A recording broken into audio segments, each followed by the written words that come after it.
My cousin didn't even hesitate when she reached for the tube. The hospital room was still filled with the thin metallic scent of oxygen and the faint sweetness of the disinfectant wipes the night nurse used too generously. The overhead light hummed, a tired, flickering sound that pressed against the stillness of the early morning. My lungs burned. My vision blurred. The oxygen tube was the thin line keeping the world from darkening completely. And she yanked it out. Hard. "You can stop faking it now," she snapped, brushing her hair behind her shoulder as though she'd merely turned off a lamp. "Mom said you've always been dramatic." Guess she was right. The sudden emptiness in my chest stole my voice. Air scraped uselessly at my throat. Panic clawed upward, sharp and bright, like a match struck too close to the skin. My cousin, who once braided my hair on the first day of school, who laughed with me under porch lights during humid summers, looked at me now with irritation, and something colder. "You always want attention," she muttered. "Well, now you have it. If this resonates with you, share your thoughts. It means more than you know. My name is Hannah Cole. I'm 30 now, but when this happened I learned exactly how thin the line was between family and cruelty, how quickly love could turn into convenience, and how truth can sit quietly in the dark, waiting for its moment to speak. The night before, my cousin had dropped a small silver key into my bag by accident.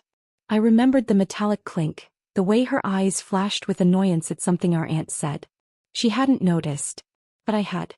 The key was old, edges worn smooth, teeth slightly bent. A single letter C, etched into the top, faint but unmistakable. I didn't know what it opened. Not then. But something in me whispered, "Keep it." Back in the hospital after she tore out the tube, I felt my chest tightening. My breaths came in harsh, broken scraps. A ringing started in my ears, the kind that usually comes before someone faints or screams. I hit the call button, my fingers shaking violently. "Oh please," my cousin scoffed. "They're gonna see you're fine." But I wasn't. My vision flickered, white then black then white again. I felt the coldness spread from my fingertips inward, like winter creeping across glass. Footsteps thundered down the hall. A nurse rushed in, followed by a respiratory therapist. "What happened?" the nurse demanded, voice sharp. "She pulled it out," I gasped, pointing toward my cousin, my voice like crushed gravel. My cousin rolled her eyes. "She's exaggerating. She didn't need it." The therapist didn't even look at her. His hands moved fast, reconnecting the tube, checking the pressure, adjusting the flow. The moment oxygen rushed back into my lungs, relief flooded me so hard I nearly cried. "Your levels dropped dangerously," he warned. But his voice drifted as another memory surfaced, soft, blurred around the edges. I was 12, sitting at the kitchen table. I couldn't breathe then either. My mother fanned me with a magazine while telling my cousin not to make a fuss. "She just wants attention," Mom said. "Ignore it and she'll stop." I remembered the way the refrigerator hummed loudly, drowning out my shaky breaths. Some wounds don't start in hospitals. Back in the present, my cousin stood stiffly, arms crossed. The nurse's glare froze her in place. "You need to leave the room," the nurse said coldly. My cousin scoffed but backed toward the door. "Fine. But don't blame me when she keeps pretending." She left. Her perfume, sharp, floral, suffocating, lingered even after the door clicked shut. The nurse placed a gentle hand on my shoulder. "You're safe now." Safe. A word that felt foreign.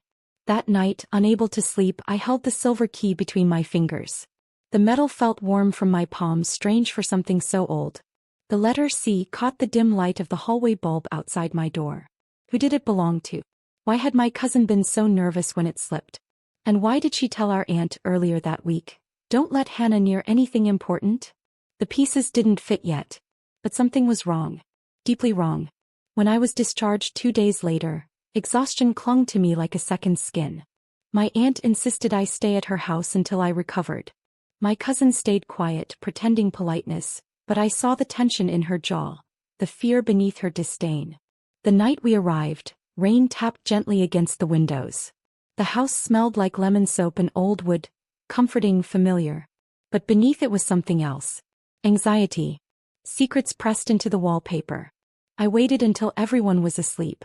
The house sank into stillness, broken only by the faint creak of settling floors and the hum of the refrigerator downstairs. I slipped out of bed, clutching the key. The hallway was dim, moonlight spilling in through the curtains, casting silver stripes across the hardwood floor. I passed the family photos, smiling faces that hid too many truths. One door near the end of the hall had always been locked. Always. It had a brass handle and a keyhole that looked older than the rest of the house. My aunt once said it was just storage, but no one ever went inside. Not once. Not in all the years I remembered. A cold shiver crawled down my spine. I pulled the key out. It fit perfectly. My heart pounded as I turned it. The lock clicked softly, too softly for how loud the moment felt in my chest. I pushed the door open. The smell hit me first. Old paper. Dust. A hint of mildew. The room was small, a square space with one window, blinds closed tightly. Moonlight filtered through the cracks, illuminating shelves filled with boxes. Carefully labeled boxes. One caught my eye immediately. Medical. My breath tightened. Another box. Denial files. Another. Cousin, incidents. And at the bottom of the shelf, a box with no label. Just the same letter etched into the key. My hands trembled as I reached for it. Inside were documents. Letters. Medical reports. Bills. Signed forms. All with one thing in common. Records of what my mother and my cousin had been hiding for years. But the one paper on top made my heart stop. A discharge summary from years ago. The year I nearly died at 12. Next to patient condition, a handwritten note. Mother refused treatment. Cousin interfered. Doctor overridden. I froze. Because in the corner, in neat, familiar handwriting, was a signature. The same doctor who would speak at the will reading. This wasn't just about sickness. It was about who wanted me sick. And who saved me anyway. And the truth was about to surface, whether my family liked it or not. For a long moment I just stared at the papers in my hands. My name typed neatly beside words no 16-year-old should ever see. Mother refused treatment. Cousin interfered. Doctor overridden. The handwriting in the margins was small, neat, deliberate. A signature looped at the bottom. I whispered it under my breath. The doctor. The same doctor from back then. A tremor worked its way through my chest. My palms felt suddenly cold. The room seemed smaller, the air dustier, the walls leaning inward as if they too wanted to hear the truth. I set the old records aside and reached deeper into the unlabeled box. More documents. More signatures. More pieces of a puzzle I didn't know existed. A baby bracelet. A tiny hospital photo. Me as a newborn, wrapped in a faded pink blanket. A second birth certificate. My breath hitched. Another memory drifted in, soft but piercing. I was 6, sitting at the dining table coloring quietly. My aunt whispered to my mother in the kitchen. She needs to know someday. My mother whispered back, sharper. No. She never will. Back then I thought they meant something simple. Bedtime rules. School paperwork. I didn't know they meant me. A floorboard creaked in the hallway. Someone was awake. I snapped the box closed, slid everything back into place and locked the door again. My fingers shook as I slipped the key into my pocket. Back in bed I didn't sleep. Not even for a minute.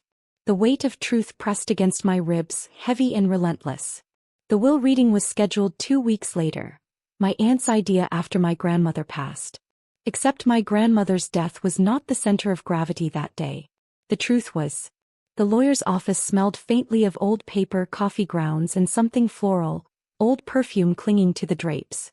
Rain streaked down the tall windows, the sky outside a dull gray, as though even the weather hesitated to watch what was about to unfold. My mother sat on the left side of the long table, her posture perfect, her expression cold and unreadable. My cousin sat beside her, twisting a strand of hair nervously. She avoided my eyes. My aunt sat across from them, her hands folded tightly in her lap.